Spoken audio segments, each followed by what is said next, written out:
Bismillahirrahmanirrahim. Assalamualaikum warahmatullahi wabarakatuh. Jemaah yang beriman, insya Allah sebentar lagi kita akan menyimak kajian MQ pagi. Maka dari itu, untuk meraih keberkahan pada pagi ini, dipersilakan untuk jemaah ikhwan untuk merapat ke tengah. Mangga Pak, silakan Pak. Untuk merapat ke tengah, semoga dengan dekatnya kita kepada sumber ilmu, maka insya Allah Allah juga limpahkan rahmat dan keberkahan untuk kita semua. Amin ya rabbal alamin.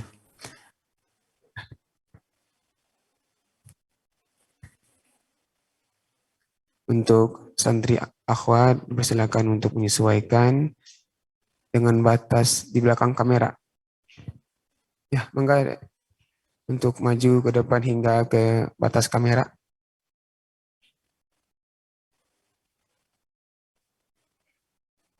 Ya, silakan untuk santri akhwat agar maju hingga batas kamera. Ya,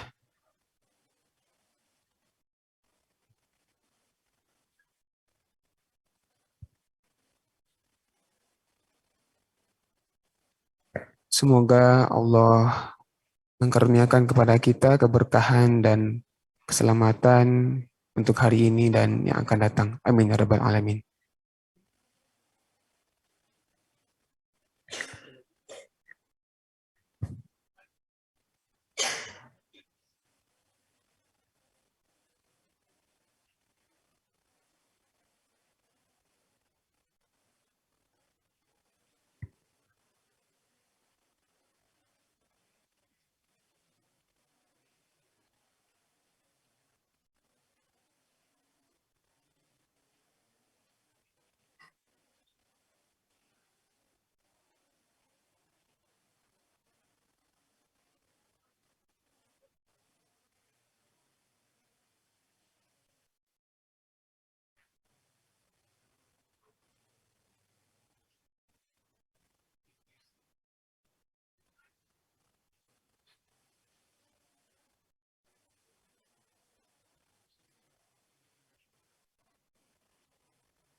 Bismillahirrahmanirrahim, Pak Gatot.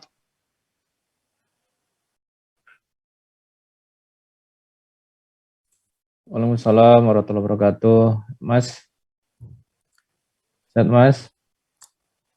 Sambil menunggu kajian dimulai, marilah sama-sama kita melanjutkan bacaan zikir al-ma'thurat. Bismillahirrahmanirrahim.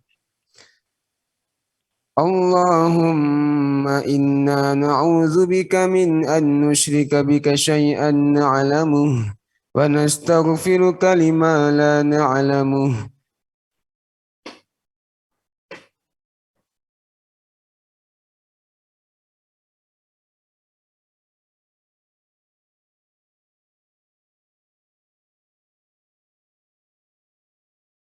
Nggak kedengaran suaranya. Iya Pak Gatot, sebentar benerin kamera dulu. Oh ya. Siap.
Assalamualaikum Pak Gatot.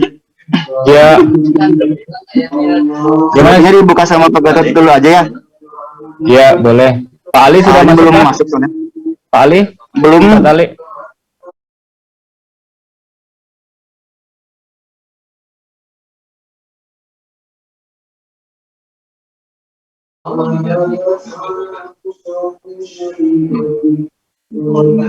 Baik, saya buka dulu.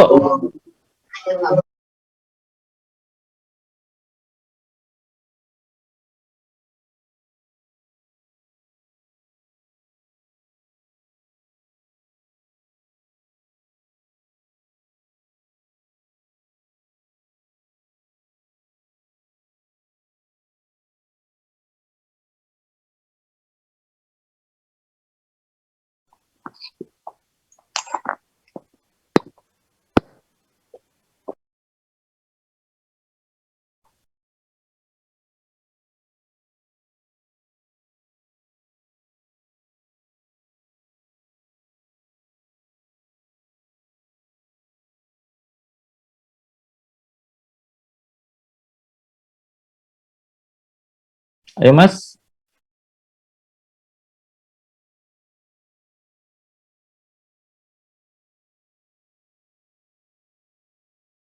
Halo.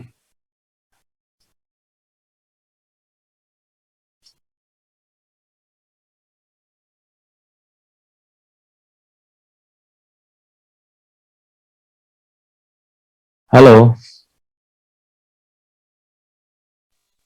Ya Pak Godot, silakan. Ya, baik. Bismillahirrahmanirrahim. Assalamualaikum warahmatullahi wabarakatuh. Alhamdulillahirabbil alamin. Alhamdulillahirabbil alamin. Allahumma shalli ala Muhammad wa ala alihi wa ashabihi wa tabi'in ajma'in.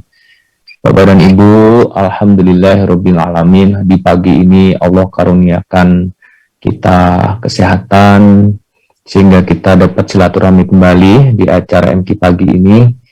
Dan semoga siapapun yang hadir di acara ini, baik di Zoom, mengikuti di radio MQTV maupun di platform yang lain, baik Instagram, Facebook, semoga Allah mengkaruniakan keberkahan kepada kita, mengkaruniakan kesehatan, dan Allah memudahkan dan melancarkan segala urusan kita. Amin ya Allah ya Rabbal Alamin.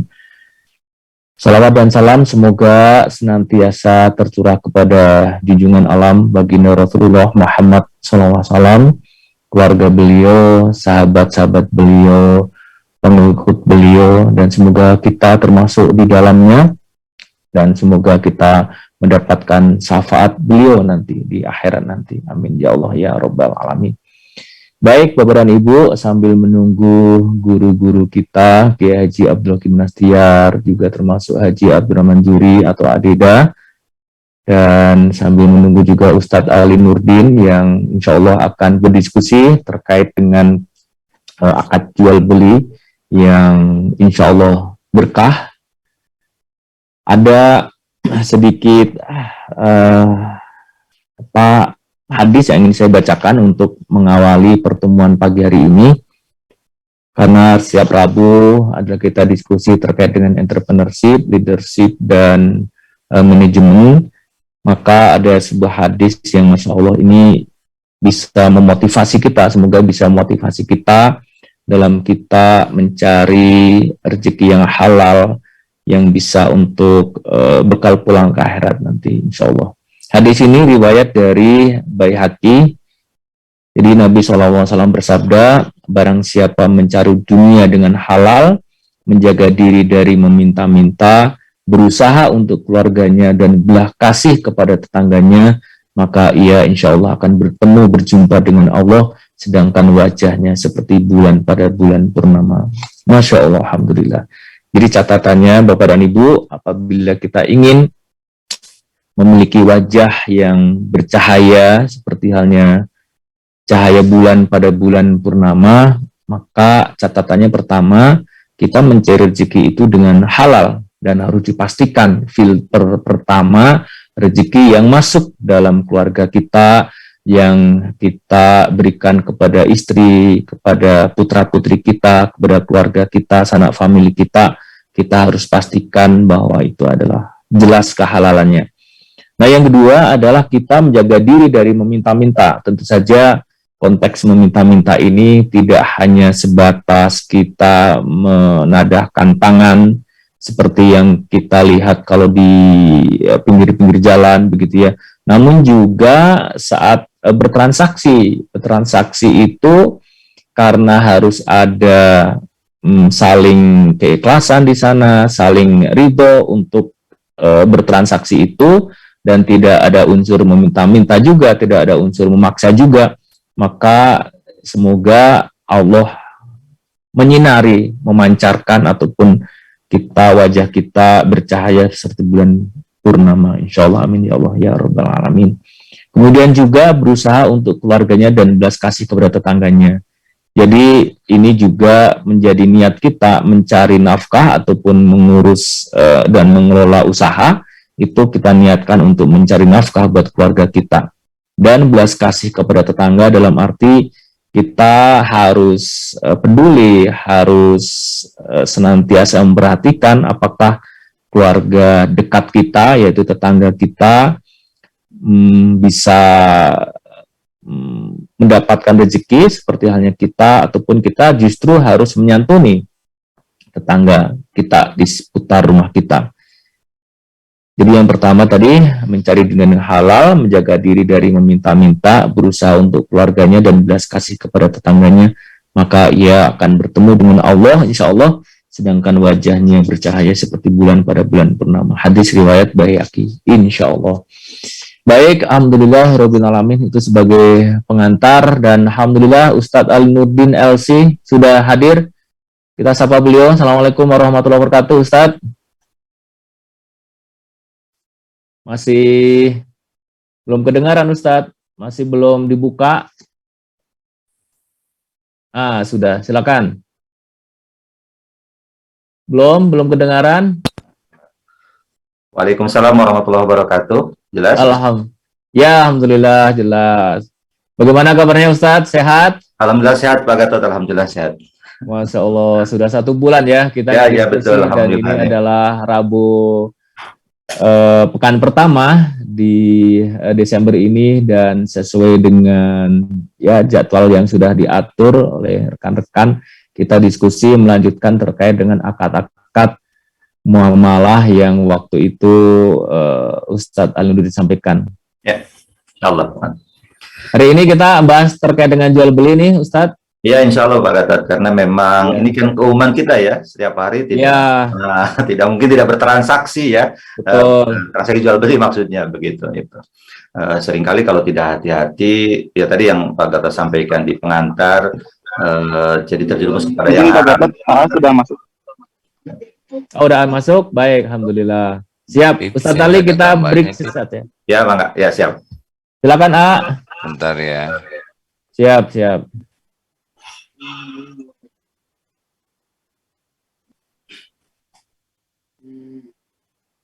Bismillahirrahmanirrahim. Assalamualaikum warahmatullahi wabarakatuh. Waalaikumsalam warahmatullahi wabarakatuh. AA kedengar suaranya tidak nih? Terdengar, A? Bergema. Sepertinya ada masalah dari masjid ya? Nggak apa-apa. Alhamdulillahirabbil alamin. Allahumma shalli ala Muhammadin wa ala alihi wa ashabihi ajma'in. Apa kabar adik-adik sekalian? Kelihatannya tidak semua santri hadir ini ya. SMP acungkan tangan. Oh, SMP nggak ada. Ya udah nggak apa-apa, mereka masih kecil. Oh, maaf Pak Gatot dan Ustadz, ini ada sedikit kendala teknis dari masjid. Silakan saja untuk melanjutkan ya. Jelas, didengarnya suaranya. Di sini jelas, A. Ya, Pak Gatot silakan saja ya. AA ada A, di kendala sini. teknis ini. Suara A jelas, A. Nah, yang paling bagus begitu. Mim. Jadi Rasulullah begini adik-adik.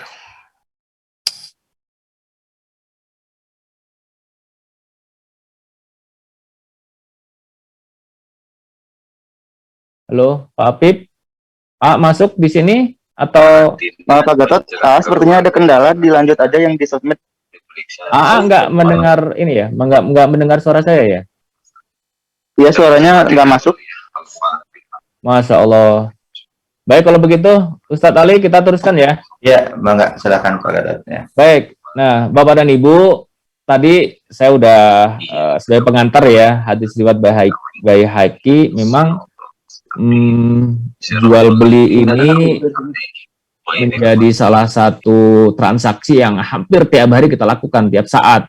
Ya. Dan tentu saja kita perlu mengetahui transaksi jual beli yang halal, yang berkah, dan semoga menjadi amal soleh itu kita perlu pahami sama-sama. Karena kalau tidak, maka aktivitas ya yang sering kita lakukan ini, yang dengan tukang sayur di toko ataupun di pasar ataupun di ya rekan-rekan kita, terkadang kita menganggap karena ini sudah biasa sesuatu yang kecil sehingga kita tidak perhatikan syarat-syarat dan dukun-dukunnya. Nah, insya Allah hari ini di Rabu ini kita akan bahas perdalam terkait dengan akad-akad jual beli ini.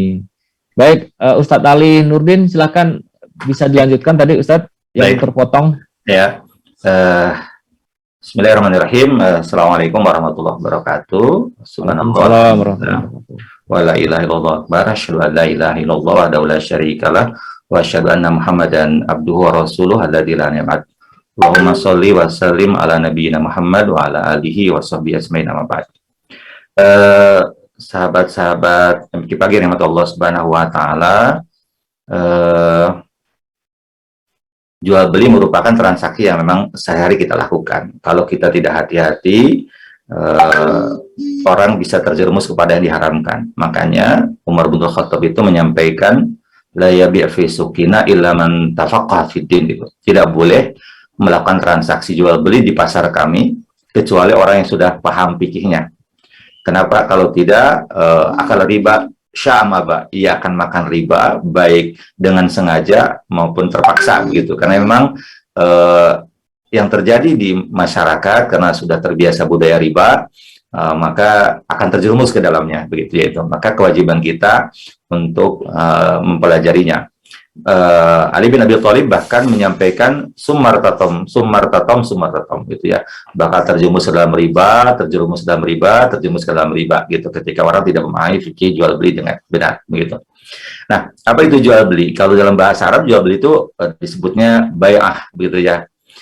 Biasanya kata-katanya itu kalau jual itu ba'a, kalau beli itu ishtara. Walaupun dalam penggunaannya bisa terbalik ya, begitu. Jadi ba'a itu bisa berarti membeli atau menjual, ishtara juga demikian. Tetapi secara bahasa aslinya ba'a itu adalah menjual, ishtara itu membeli. Nah, secara bahasa itu artinya adalah akhdhu ya'ta'u syai' wa akhdhu syai'. Memberikan sesuatu, ngambil sesuatu, ya gitu. Karena yang namanya transaksi kan memberi dan mengambil, kan gitu ya itu. Kenapa pakai ba'a? Karena ba'a itu dalam bahasa Arab terjemahnya lengan, ya, lengan kita disebutnya ba'a, gitu. Kenapa? Karena orang bertransaksi itu pasti menggunakan lengan, menyerahkan atau menerima barang, maka disebut akhirnya bai'ah, begitu ya itu. Secara istilah, bai' itu adalah mubadalul mal mutaqwam bil mal mutaqwam tamlikan atau tamallukan, begitu ya. Jadi yang disebut dengan jual beli itu adalah tukar menukar harta yang bernilai dengan harta yang bernilai dalam bentuk pemindahan milik dan kepemilikan, ya begitu. Karena ketika misalkan seseorang menyerahkan barangnya, dia menerima uang, maka di situ ada proses pemindahan kepemilikan, uang jadi milik penjual dan barang jadi milik pembeli, begitu ya itu. Nah, di situ ada kata-kata al-mal al-mutaqawwam. Jadi dengan hartanya harus bernilai, dianggap bernilai oleh masyarakat, kan begitu ya itu. Makanya bisa saja berupa apa? Berupa uang, gitu ya, dengan barang, atau barang dengan barang. Yang dalam bahasa kita istilahnya disebut dengan barter, begitu ya, disebut dengan barter.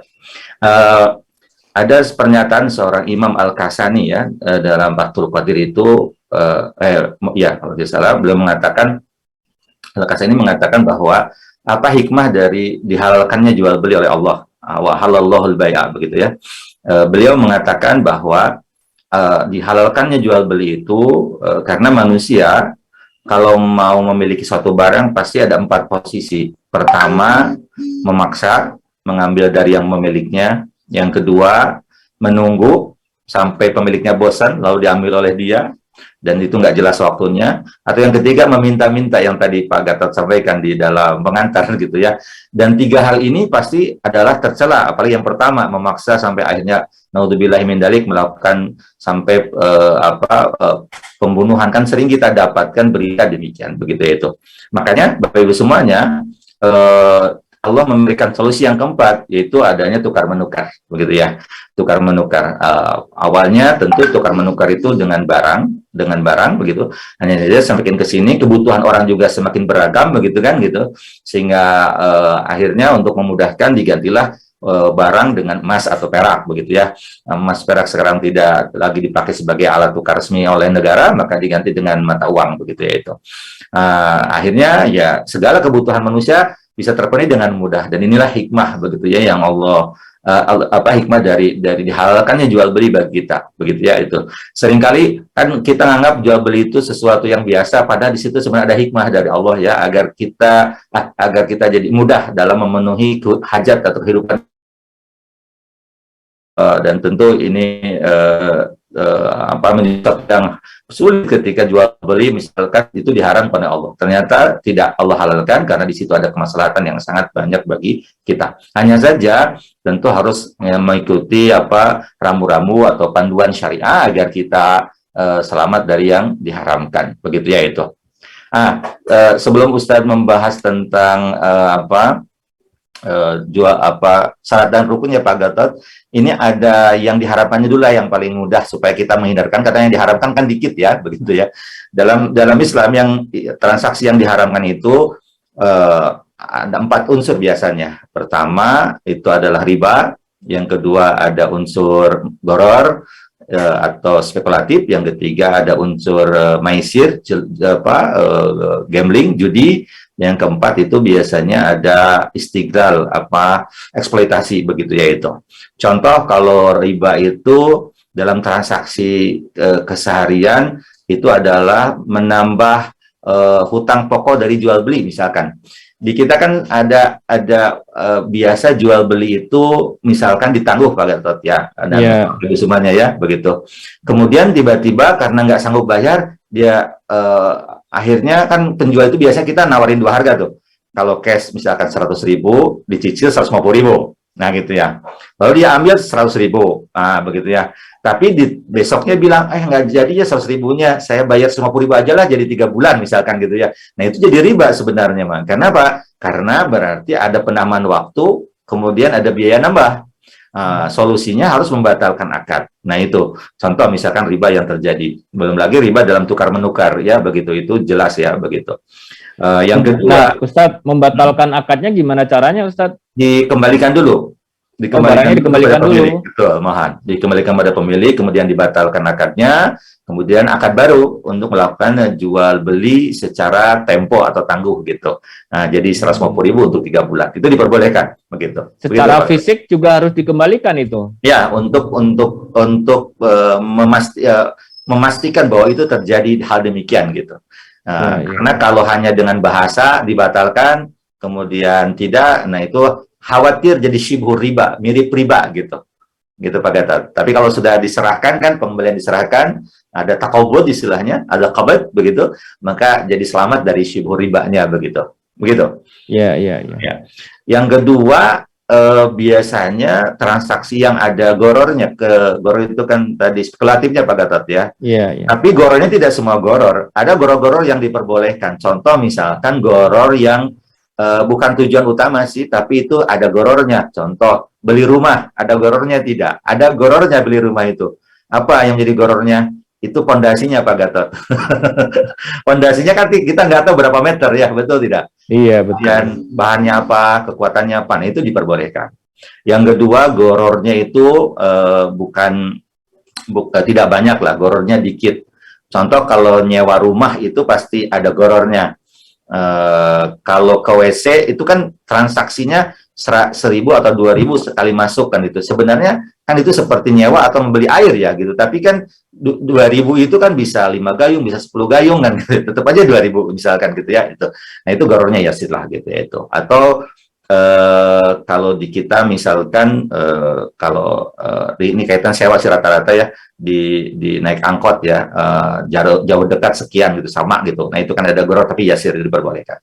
Atau yang ketiga nih, yang gorornya itu adalah pokok, itu tidak boleh. Tapi kalau ikutan tidak diperbolehkan. Contoh, jual beli, misalkan jual beli pohon yang berbunga, itu buahnya masih kecil-kecil. Kalau beli bunganya saja, itu namanya ijon, haram hukumnya, begitu ya itu. Tapi kalau dibeli pohonnya, nah kemudian buahnya masih kecil-kecil, itu diperbolehkan karena menjadi pokok transaksinya adalah pohonnya, begitu ya. Contoh begitu ya itu. Atau misalkan kalau membeli anak yang ada di perut induknya gitu ya, itu kan tidak boleh, habalah dalam fikih disebutnya. Tapi kalau induknya dibeli, di dalamnya ada anaknya, ya itu mah tidak jadi masalah. Itu karena gorornya bukan pokok tapi ikutan kepada yang pokok, itu diperbolehkan gitu. Kemudian yang ketiga adalah tidak boleh ada yang ketiga ya, tidak boleh biasanya di situ maisir ya, maisir jual belinya ada perjudian ya. Itu biasanya banyak di masyarakat kayak apa ya, pemancingan gitu ya, itu kan maisir ya gitu ya. Itu kan katanya saya kan beli ikan Ustadz gitu, tapi kan belinya berdasarkan jejir ya, kalau orang di Sunda bilang begitu ya, pancingannya 100.000 misalkan gitu, dia dapat berapapun, ya itu tidak boleh, itu maisir. Nah, yang keempat istighla. Istighla itu biasanya eksploitasi begitu ya, itu kita membeli barang atau melakukan sebuah transaksi jual beli tapi memanfaatkan itu untuk keuntungan kita.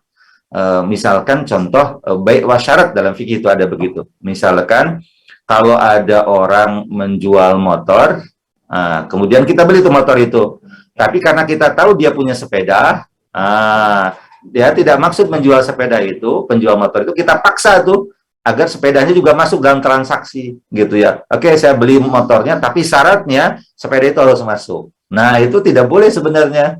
Karena itu berarti memaksakan yang bukan bagian di sebuah transaksi. Kecuali kalau pemilik motornya mengatakan, saya mau jual motor dengan sepedanya gitu, silahkan. Nah, itu kan beda. Nah, kan pembeli kan ada opsi untuk bisa menolak atau melanjutkan transaksi. Nah, biasanya kalau dalam itu adalah itu, yaitu termasuk eksploitasi itu baik motor. Ini sering terjadi, yaitu misalkan jual beli orang sedang dalam kesulitan, kemudian kita tekan harganya ya, begitu ya. Seperti ada orang misalkan anaknya sakit, dia jual motor, kemudian kita tahu dia butuh duit, kemudian kita tekan tuh harganya ya. Misalkan di pasaran harganya 9 juta, karena dia butuh uang ya kita tekan harganya di 5 juta gitu ya. Ya ibu kalau mau ya silakan, kalau nggak saya juga nggak butuh motor ini gitu katanya. Akhirnya yang karena orang kalau sudah lagi butuh uang kan, akhirnya apa yang terjadi? Dibayarlah gitu ya, itu ya udah nggak apa-apa 5 juta asal kayak sekarang. Nah itu sebenarnya tidak boleh. Kenapa? Karena ini sudah eksploitasi begitu ya itu. Makanya para ulama seringkali membingkainya 4 aspek ini dalam bahasa adzulm, zolim gitu. Karena riba ada zolim, maisir zolim, goror zolim gitu ya. Dan istighlal juga, eksploitasi itu juga ada zolim. Makanya transaksi yang di dalamnya ada kezoliman itu pasti diharamkan dalam Islam gitu, Pak Gatot ya itu. Makanya kita harus hati-hati gitu ya. Seringkali banyak di masyarakat menganggap remeh itu begitu ya, bahwa lah nggak apa-apa lah begitu, misalkan beli, kan saya beli ini kan gitu ya, kan dia ridho gitu ya. Padahal ridhonya itu berbasis tadi karena keterpaksaan ya gitu, karena ya dia lagi butuh duit kan begitu ya, kemudian akhirnya kita tekan harga gitu ya, itu dengan harga yang semurah-murahnya misalkan begitu Pak Gatot. Itu yang diharamkan ya. Baik Ustadz, alhamdulillahirrahmanirrahim. Jadi Bapak dan Ibu, tadi yang disampaikan oleh Ustadz Aliuddin adalah 4 poin yang memang kita harus menghindari transaksi itu, sehingga kita jual beli ataupun transaksi itu menjadi ibadah, menjadi jalan dekat kepada Allah. Karena bukan masalah transaksinya, namun juga kita harus mendapatkan keberkahan. Kalau misalnya hanya ngejar omset, ngejar keuntungan, ngejar barang kita terjual, ya setiap orang bisa mendapatkan itu. Bahkan orang-orang yang tidak beriman, tidak kenal Allah, juga tidak kenal ajaran Islam, mereka juga mendapatkan rezeki dengan jalan jual beli ini. Tapi bagaimana agar jual beli ini mendapatkan keberkahan dari Allah, mendapatkan keridhaan dari Allah, sehingga cara dan akadnya juga harus betul begitu. Baik, Ustadz, kita buka pertanyaan ya, Ustadz, sambil nanti kita melanjutkan. Silakan Bapak dan Ibu yang ingin bertanya ya terkait dengan akad-akad jual beli ini, bisa menulis di chat room-nya, di ruang komentar, atau Bapak dan Ibu bisa mengacungkan tangan, nanti insya Allah dibuka untuk mute-nya, insya Allah bisa disampaikan langsung. Baik Ustadz, sebelum ke yang lain, sambil nunggu yang lain, Ustadz, ini saya menemukan sebuah ini Ustadz, Ya. sebuah salah satu syarat ijab kabul itu bertaklik, tidak bertaklik. Artinya jual beli itu harus berdasarkan kemampuan sendiri, tidak ada paksaan atau penipuan, dan tidak terjadi karena ikut-ikutan antara satu sama lain. Nah, maksudnya Ustadz gimana nih tidak taklik ini? Taklik itu mengaitkan dengan sesuatu yang lain begitu ya. Jadi ya tadi ada syarat tadi Pak Gatot ya begitu ya. Karena ketika misalkan ada syarat-syarat yang akhirnya mohon maaf yang dilakukan boleh jadi itu akan menyebabkan transaksi itu jadi diharamkan. Kenapa? Karena tadi ada tanda kutip ya bahasanya, mohon maaf, ada yang dieksploitasi misalkan begitu ya itu. Ya kalau ikut-ikutan kemudian dia sadar, paham, itu kan tidak jadi masalah kalau ikut-ikutan tadi yang disampaikan Pak. Tapi kalau ta'lik itu memang mengaitkan transaksi dengan transaksi yang lain yang tidak ada kaitannya dengan transaksi yang sedang ditransaksikan, itu yang tidak boleh, harus lepas dari itu. Pokoknya jual beli aja begitu ya, nggak boleh jual beli syaratnya harus ngasih ini, harus ngasih itu kan gitu ya. Nah itu kan jadi memberatkan gitu ya, salah satu kan gitu yang bertransaksi gitu dalam ijab kabulnya itu pasti akan memberatkan.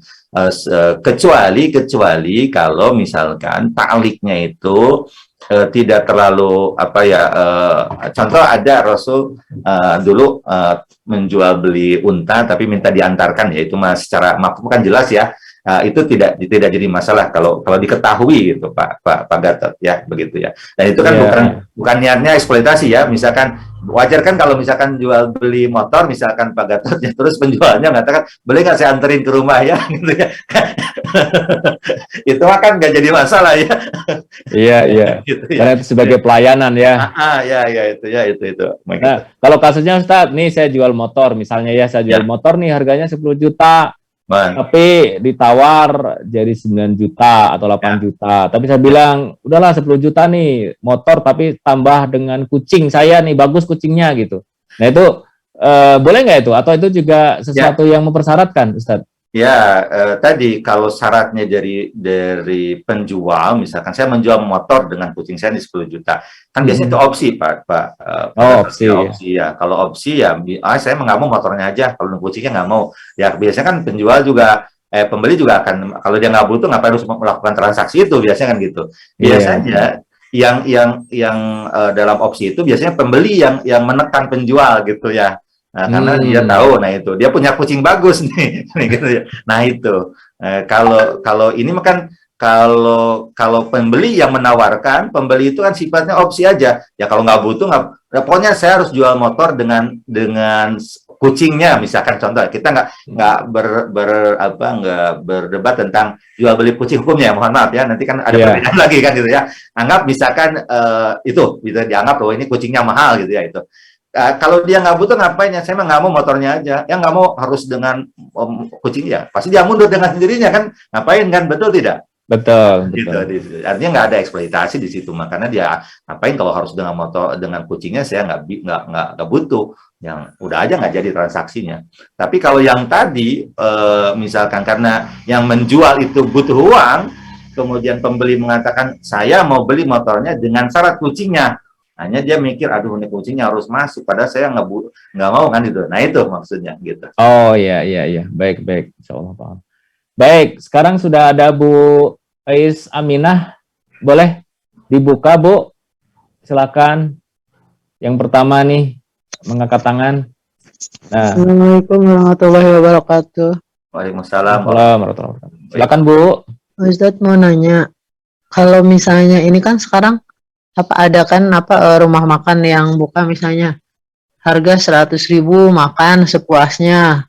Ya, Nah Baik. itu gimana Ustadz? baik. Baik, Tapi sekalian istilahnya, ini Pak menjawab. Gatot, Ya. all you can eat ya. Ya, sekalian ini Iya, menjawab iya, you can pertanyaan eat. dari Pak Kuncor Hadi ya, Ya, di WA roomnya. ya all you Silakan. can itu memang itu ada akad gorornya, tapi itu bisa saja tidak terjadi tergantung kebiasaan di sebuah masyarakat. Karena kan begini, all you can itu mereka juga sudah mengukur sebenarnya bahwa ketika melakukan menjual itu dia sudah menghitung orang itu pada taraf apa dia makan itu, gitu ya itu. Nah, gitu ya itu. Bisa saja goror ketika misalkan biayanya mahal, begitu ya. Tetapi kadang mahal pun tidak goror kalau ikut. Contoh gini, Pak, ini yang Ustadz dikatakan, all you can itu kan terjadi kalau kita nginep di hotel, Pak Gatot. Betul tidak? Iya, Kan kita iya. nginep di hotel, sarapan ya, betul tidak? Sarapan itu kan include, betul tidak? Di biaya nginep, ya, betul tidak? Kalau kita Iya. pisahkan, itu kan mahal banget tuh. Misalkan kita nginep, besoknya, aduh, pas mau cari sarapan, nggak ada. Akhirnya terpaksalah kita di hotel. Berapa, Pak? 250.000. Aduh, 250.000. Yang kita makan bubur. Nah, Bayu semuanya, kalau itu ngikut ke hotel, sebenarnya itu nggak jadi masalah. Karena tadi dia ngikut kepada pokok, yaitu nyewa hotelnya, nginepnya ya, begitu. Tapi boleh jadi ketika memang itu apa istilahnya terpisah, itu bisa jadi haram karena gorornya terlalu besar misalkan gitu. Tapi bisa saja jadi halal ketika misalkan di masyarakat itu udah terbiasa, dia bisa ngukur kok. Kalau misalkan saya bayar 100.000, pasti kan juga saya kan makannya nggak mungkin yang 10-20 ribu kan, betul tidak? Memang Betul. harganya juga mahal ya, begitu ya itu. Ya itu tidak jadi, berarti gorornya tidak ada begitu ya, gitu. Yang usah lihat all you can eat itu biasanya mereka sudah mengukur bahwa yang makan itu pasti dia butuh makan. Kemudian juga batas makannya itu ada di kisaran 90.000 sampai 120.000 gitu ya. Jadi dia bisa ngukur gitu. Begitu. Ya, jadi kalaupun mau dianggap gorornya itu yasir gitulah. Yasir lah, gorornya kecil ya, tidak dianggap sebagai goror yang besar. Nah, kalau orang mohon maaf nggak bisa makan banyak mah ngapain ke all you can eat, Pak Gatot, ya rugi dia. Iya. Gitu ya, betul tidak? Kapasitas perut kita itu, perut saya udah terukur ya. Iya, betul, oleh betul, manajemen. betul. Makanya gitu itu. Mungkin itu. Walaupun Ustadz sih menyarankan kalau secara ihtiyat yang demikian itu lebih baik tidak ya, gitu ya. Kalau kita sebagai pembeli ya, sebagai pembeli lebih baik jangan kalau memang misalkan kita tidak khawatir terjerumus ke dalam yang di sana. Kecuali kalau tadi ikut kepada tadi ke hotel ya. Ke hotel Mas itu secara fikih halal gitu ya, karena itu sudah masuk bagian daripada biaya yang kita sewa hotelnya begitu ya. Jadi ngikutin ke pokok, karena pokoknya kan nginep, sarapannya itu hanya ikutan gitu. Begitu Bu Is. Mudah-mudahan. Nah, kalau satu paket Ustadz, misalnya kita bayar satu paket itu 150.000 atau 125.000. Ya. Tapi memang paketnya itu untuk berdua atau bertiga. Nah, itu saya kira tidak termasuk di situ atau ini ya? Ya, tidak, karena kalau berdua misalkan itu kan gorongnya di yasir sebenarnya, Pak. Itu ya. Ya kesalahan kita aja beli cuma datang sendirian ya kan, sering kali terjadi begitu, Pak Gatot. Iya, betul. Udah beli paket makannya sendirian, itu berlimpah begitu. Iya. Dan kita juga butuh ini ya, yang sepengetahuan Ustaz pahami kalau itu kan gorornya yasir, karena kalaupun dia tidak memakannya kan memang dia sendirian salahnya gitu ya. Makanya kalau lagi nginep di hotel ajak temennya gitu ya, pas sarapannya supaya lumayan kan gitu ya. Iya. Ada tiket ya, begitu untuk berdua biasanya. Atau kita misalkan kalau makan ya berdua untuk supaya ya tidak dianggap ada koreksi gitu. Baik, terima kasih. Kita ke ini ya Ustadz, ke Bu Nur ya di Bogor. Ya. Izin bertanya Ustadz, bagaimana hukum berjualan yang belum dimiliki, tapi sudah izin untuk menjualkan? Ya baik. Memang hadisnya adalah tabi malaysa indaka, tapi kalau mazhab Imam Syafi'i itu, kalau Ustadz pahami, itu yang dimaksudlah tabi malaysa indaka itu kalau barangnya ada milik orang lain kita jual, itu yang tidak boleh. Misalkan motor ngejajar kemudian kita jualin padahal milik orang lain tuh motornya, itu nggak boleh kan, itu harus minta izin ya, betul tidak? Nah, tapi kalau kita diberi izin, misalkan belum ada pada kita barangnya yang diberi izin, kita menawarkan, itu berarti kita sebagai apa ya, sebagai simsar ya, begitu ya, sebagai calo lah ya, perantara ya. ya diperbolehkan itu. Atau dalam kalau transaksi itu biasanya disebutnya bai' mausuf fi dhimmah. Jadi kita melakukan sebuah transaksi barang yang sudah sifat-sifatnya ini gitu ya, warnanya ini, bahannya ini, bisa kalau pakaian ya, kemudian harganya ini jelas. Nah, itu diperbolehkan, nggak apa-apa.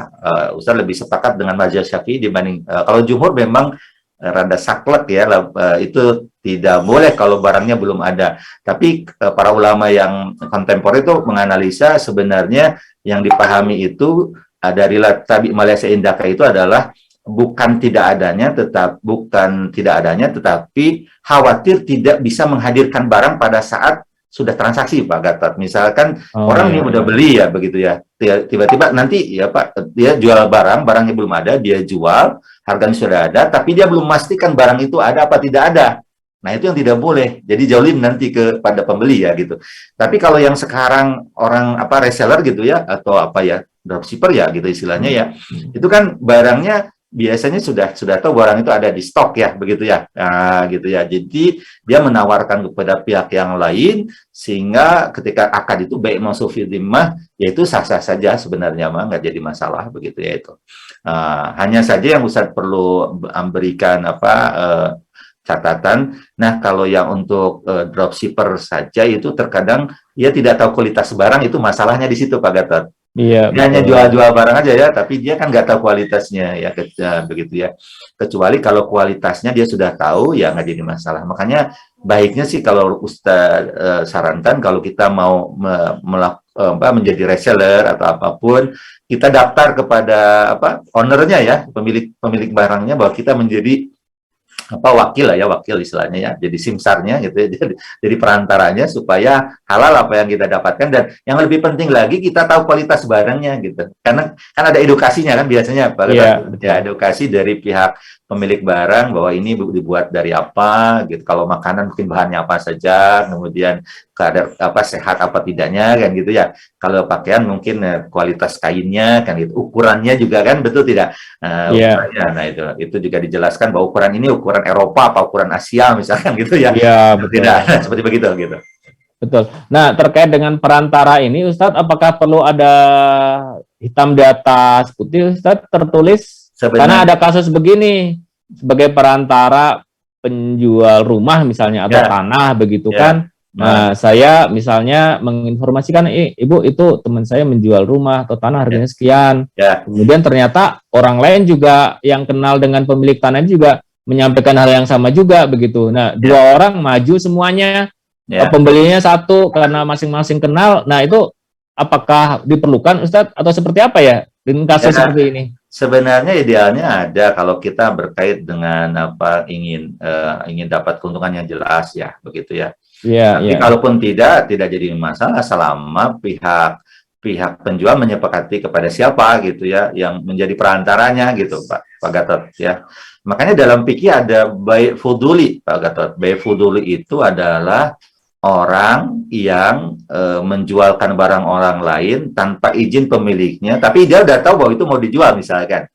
Ya, misalkan anggaplah, mohon maaf nih Pak Gatot yang diberikan jadi perantaranya, pembeli mengatakan Pak Gatot tolong jualin deh, Pak Gatot kan banyak teman-temannya gitu ya. Gitu. Pak Gatot cerita tuh sama teman-teman, tiba-tiba ada teman yang dia nggak pembeli, dia nawarin sama yang lain gitu kan, gitu. Betul tidak Pak Gatot ya? Iya, betul. Gitu ya. Kemudian dia datang ke pemilik rumah, tidak ke Pak Gatot kan? Pasti datang ke pemilik rumah. Nah, ini posisi orang ini sebenarnya baik fuduli ini kalau dalam fikih gitu. Ya tergantung pemilik rumah. Kan dia nggak diizinin sama dia untuk jual ya, betul tidak gitu ya. Nah, yang diizinkan untuk menjual adalah Pak Gatot gitu, yaitu. Nah, dalam posisi itu tergantung pemilik rumah. Mau nggak dia menerima pembeli yang didatangkan oleh perantara yang fuduli tadi gitu. Iya. Baik, kita buka lagi ya dari dari Bu Ibet Gonia. Silakan Bu, bisa dibuka. Pak Faruk dan Pak Apip boleh. Sudah dibuka. Silakan, Assalamualaikum warahmatullahi wabarakatuh. Waalaikumsalam warahmatullahi wabarakatuh. Silakan Bu.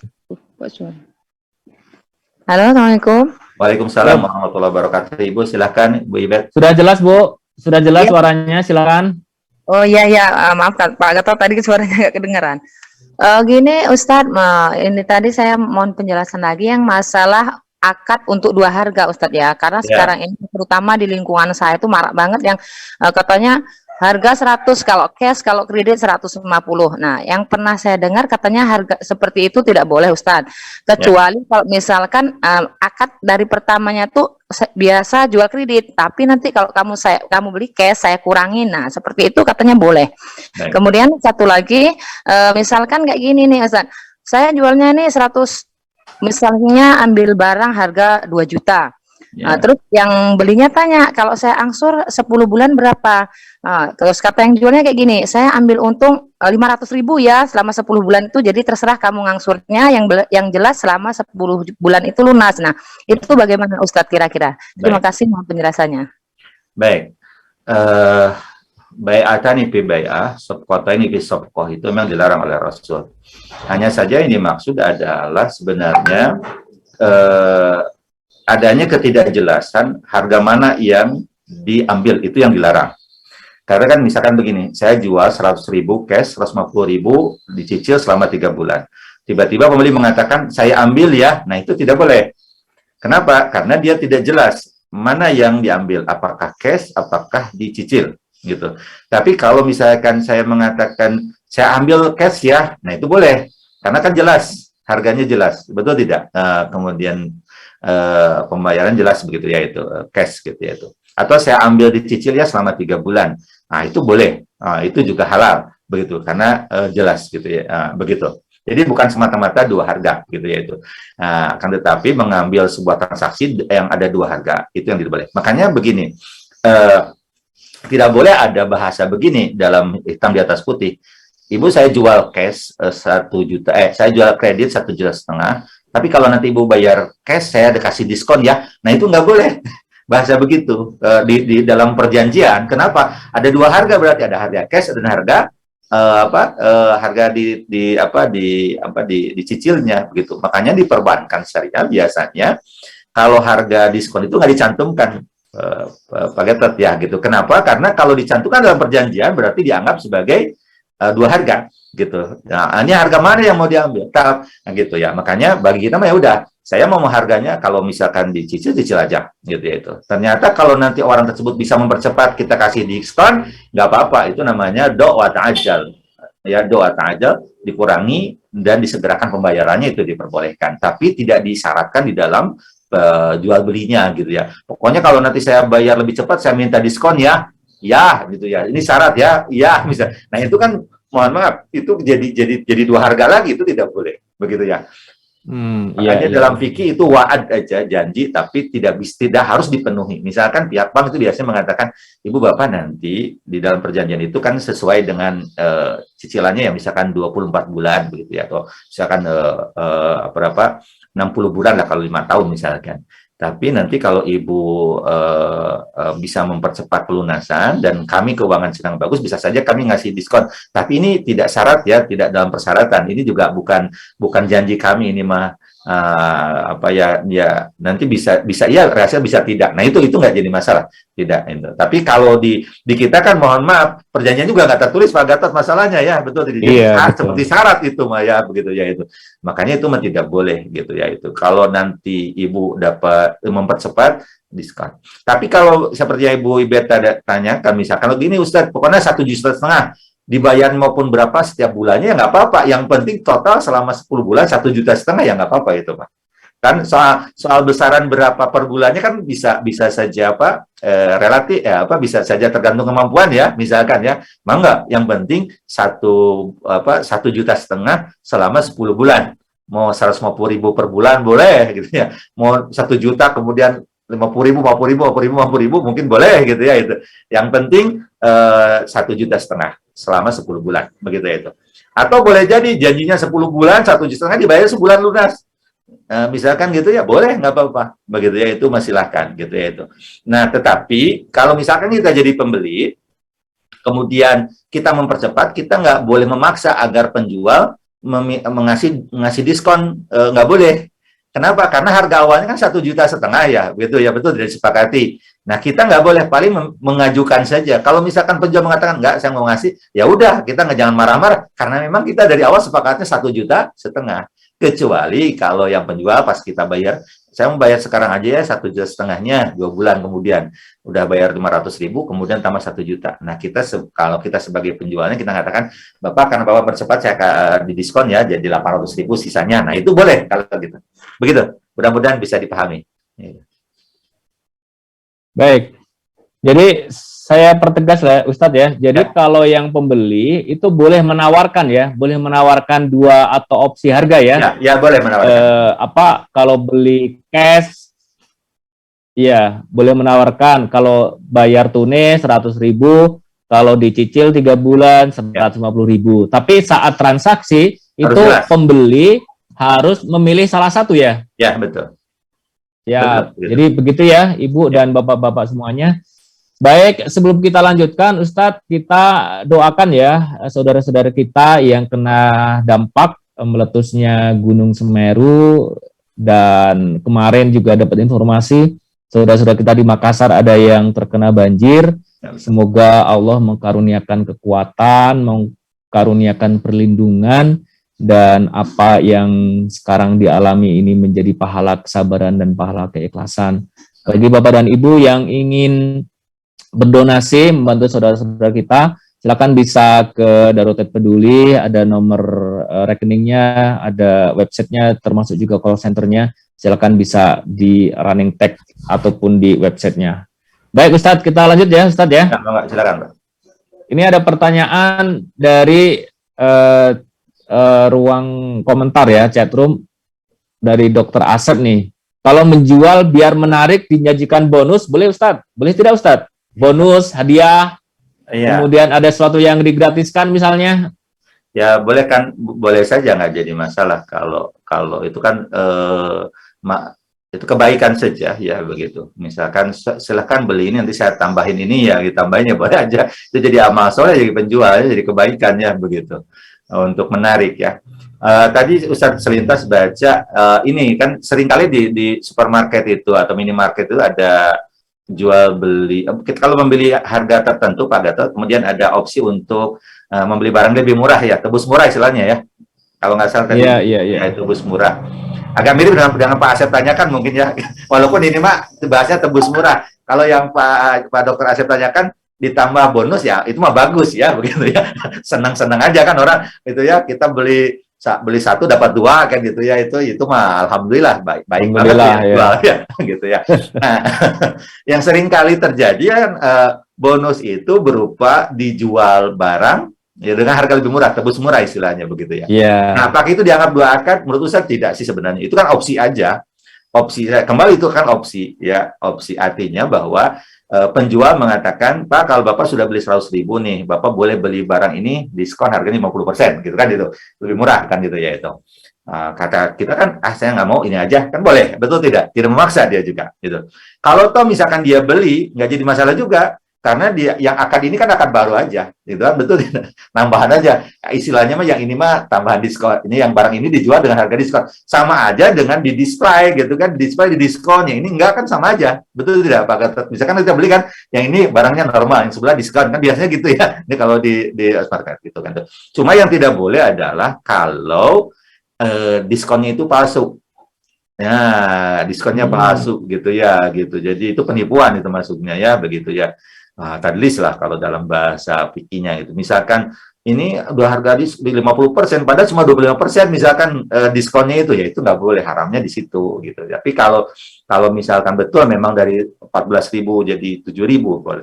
Hanya saja kan persoalan yang terjadi adalah banyak yang beli itu kan tidak tahu harga asalnya ini, yang didiskon ini, itu yang masalahnya gitu ya itu. Nah disitulah kejujuran penjual itu penting gitu untuk tidak ada penipuan kepada para pembeli kita.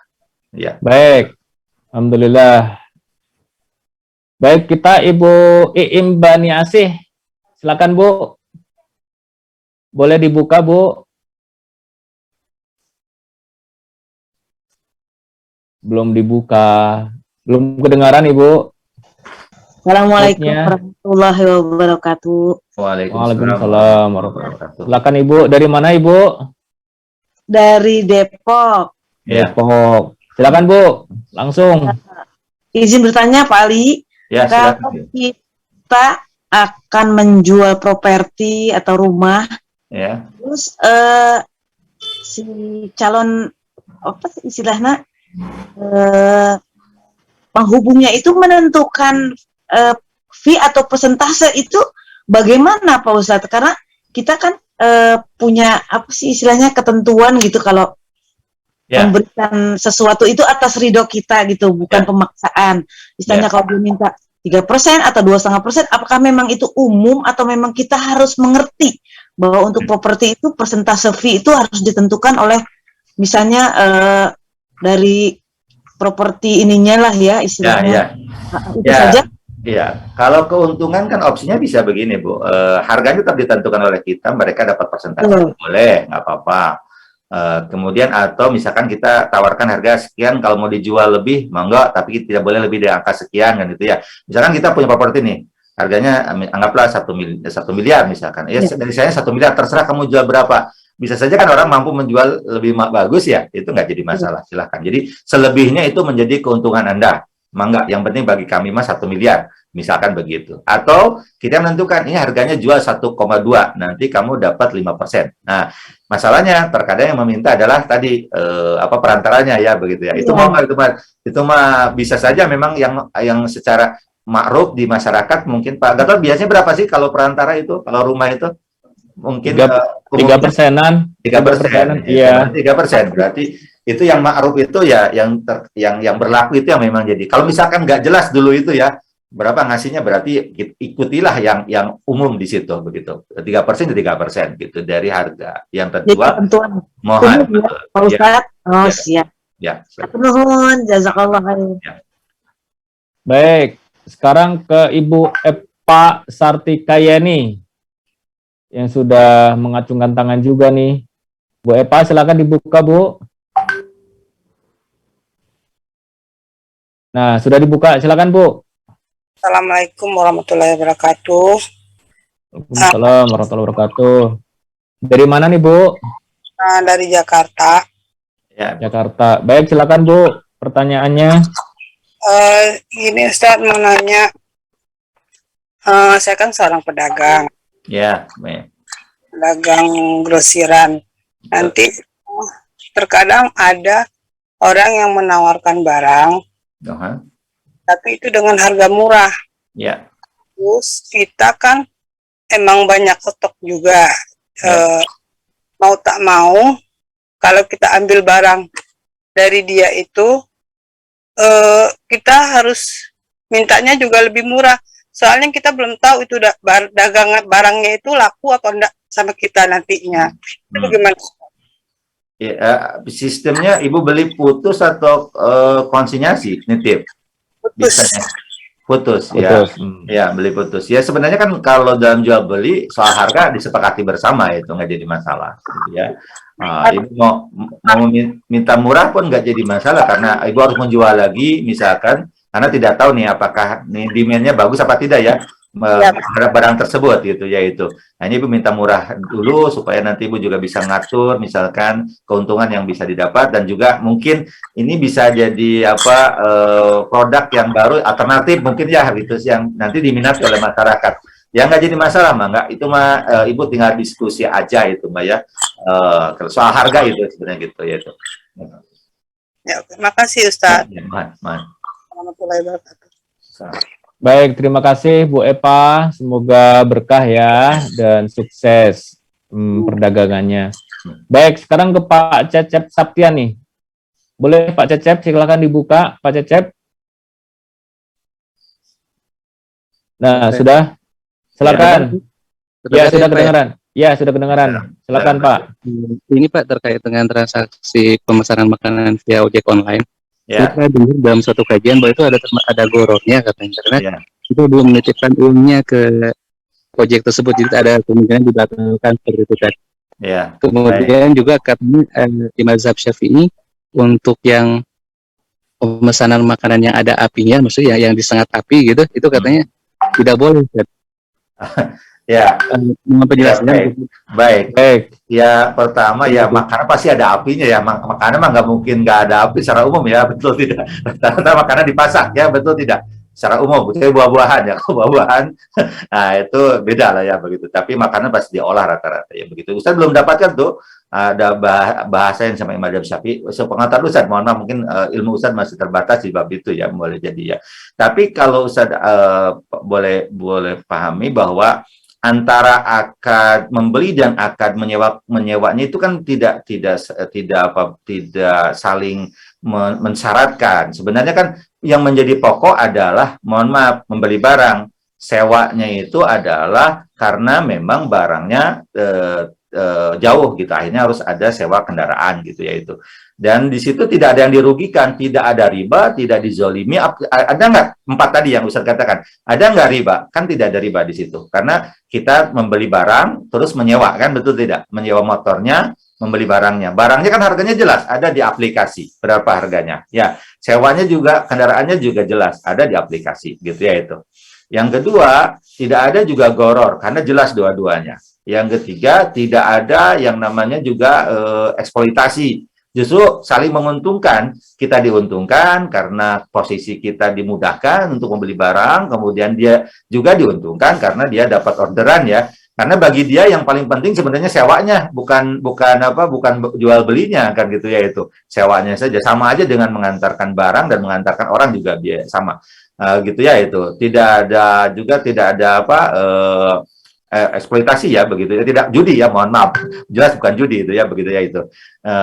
Jadi memang yang harus kita pahami itu. Menurut Ustaz sih sebenarnya boleh-boleh saja kok, yang menjadi transaksi pokoknya adalah membeli barang, cuma ini ada sewanya begitu ya. Kayak begini kan sama, apakah harus barangnya dulu, harus uangnya dulu kita. Nah kalau uangnya dulu bayangkan oleh kita misalkan ya, kalau uangnya dulu kemudian yang jual itu ojek itu datang ke rumah kita dulu lalu dia berangkat, dia harus 2 kali itu biayanya. Kalau sekarang kan enggak, dia langsung ke tempat barang, kemudian dia nyari barangnya ada enggak, kalau enggak dia bilang barangnya enggak ada, kan bisa di cancel, dia juga tidak rugi karena memang wajarlah kalau Nabi usaha kan harus juga ada yang dilakukan gitu, dan jaraknya kan tidak terlalu jauh. Dia nanya barangnya ada, kalau ada bisa dilanjutkan gitu ya. Bahkan yang sekarang terjadi, mohon maaf, kan kita beli langsung ke tokonya dulu untuk memastikan barang apa ada tidak adanya gitu kan gitu ya. Jadi ketika tukang ojek datang, barangnya pasti ada. Sebab kalau tidak ada sudah ditolak oleh tokonya supaya tidak ada kos yang dikeluarkan oleh tukang ojek online-nya gitu ya itu. Misalkan kita beli satu barang ke toko mengatakan tidak ada barangnya, dia reject kan gitu ya. Nah, berarti dia nggak manggil. Kalau barangnya ada, baru dia manggil tukang ojek untuk mengantarkan. Nah, masalahnya kan kita semuanya tidak semuanya punya uang elektronik yang kita bayar uang elektronik. Nah, kalau pakai uang elektronik kan jelas itu halal ya. Misalkan kita bayar tukang ojeknya, beres itu Maya itu. Masalahnya rata-rata kita bayar nanti pas kita tukang ojeknya datang. Kalau menurut saya tidak jadi masalah karena tidak ada empat unsur tadi, tidak ada yang dilanggar gitu ya itu. Begitu. Dan yang menjadi transaksi pokoknya adalah jual beli barang, sedangkan minjam itu hanya ikutan saja begitu ya itu. Dan tidak ada ditambahkan kan harganya, betul tidak? Maksudnya gini, nggak minjemnya misalkan barangnya 15.000 belinya, tiba-tiba datang ke kita jadi 20.000 Bu, 5.000-nya 5.000 kita memang bayar, tapi kan 5.000 itu ongkos ojek, bukan karena minjemnya, itu ya, betul tidak? Biasanya nganterin barang 5.000, nganterin orang juga 5.000, sama aja kan gitu, berarti itu tidak masalah. Ustaz lebih sepakat itu karena transaksi itu harusnya memberikan solusi, bukan mempersulit, gitu ya. Kecuali kalau melanggar 4 prinsip tadi. Kalau tidak melanggar prinsip 4 tadi ya monggo disalahkan saja supaya memudahkan dan juga akhirnya masyarakat bisa terpenuhi apa yang menjadi kebutuhannya. Begitu yang Ustaz pahami, Kang Cecep ya, begitu. Baik. Aja Ustaz gitu ya. Dan syaratnya sampai di rumah ya harus diterima barangnya karena udah beli. Iya, jangan sampai wah ini rasanya nggak sesuai nih, kejar tuh tukang ojeknya atau ojek online-nya dikembalikan gitu. Nah, kasihan jadinya. Betul. Itu bukan dia kan yang membantu nganterin kan, bukan menjual barang kan gitu. Betul. Baik, terima kasih ya Pak Cecep.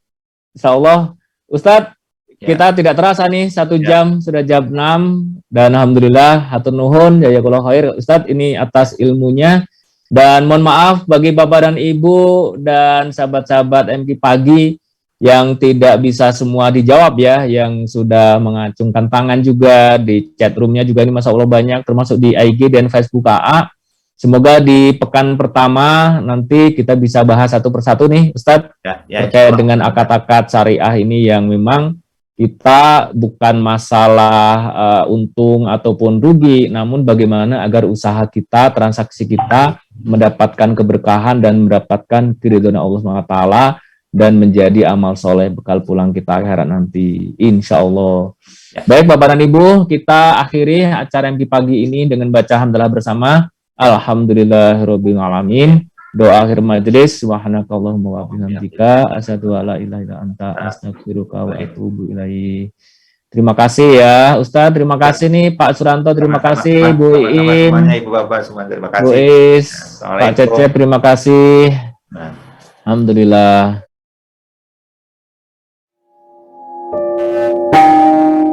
Indonesia kembali dirundung pilu. Pandemi belum berakhir, dihadapkan beragam bencana penuh getir. Masyarakat masih tertatih untuk pulih, hadapi berbagai ujian mengundang diri. Prediksi bencana yang akan datang membuat hidup semakin tertantang. Kondisi hujan dengan intensitas sedang hingga lebat masih berpotensi terjadi di beberapa wilayah. Kelaparan, kekurangan pangan, kedinginan tak cukup sandang, kehilangan papan penuh kesedihan, melihat sekitar penuh dengan air menggenang.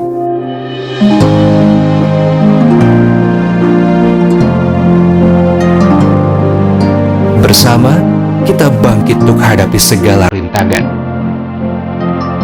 Perkuat rasa persaudaraan, wujudkan kepedulian. Berbagi kebaikan untuk mereka yang memerlukan.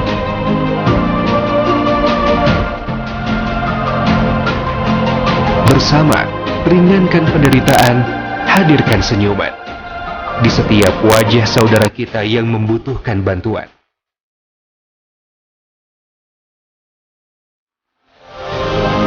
Menambah rasa syukur atas setiap kenikmatan dan memupuk kesabaran untuk menghadapi segala cobaan.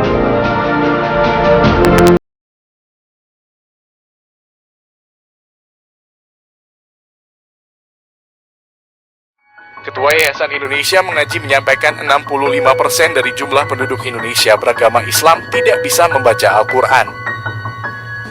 Assalamualaikum warahmatullahi wabarakatuh.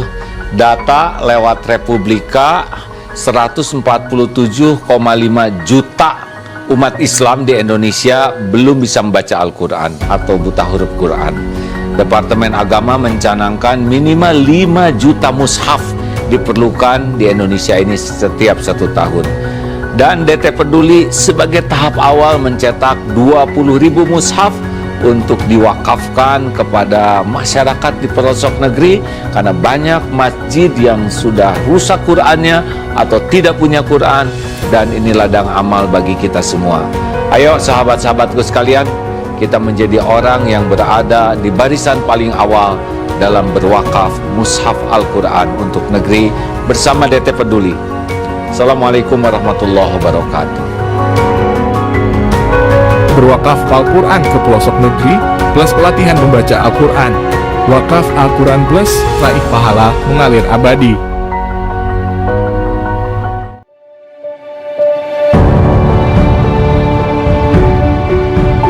Saudaraku sekalian, ini adalah kawasan Eko Pesantren 2 di daerah Parompong. Masya Allah, luasnya 4,6 hektar, dan di sini akan segera dibangun masjid dan pesantren. Islam sangat serius untuk menjaga kelestarian alam, rahmatan lil alamin, dan mudah-mudahan menjadi ladang amal bagi siapapun yang memang merindukan membangun masjid, membangun lembaga pendidikan. Inilah kesempatan untuk beramal. Saya sangat senang sekali di daerah saya akan dibangun pembangunan masjid sama pesantren. Semoga pembangunan di sini lancar dan diberkahi sama Allah.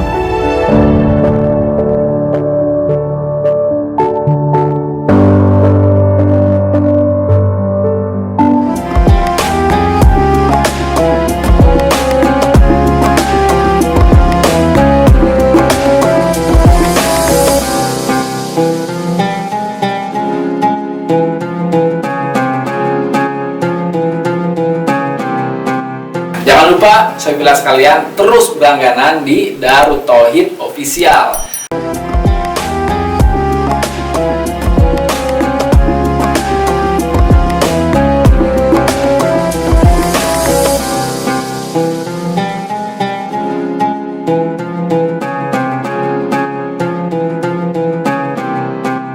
Jangan lupa, saudara sekalian, terus berlangganan di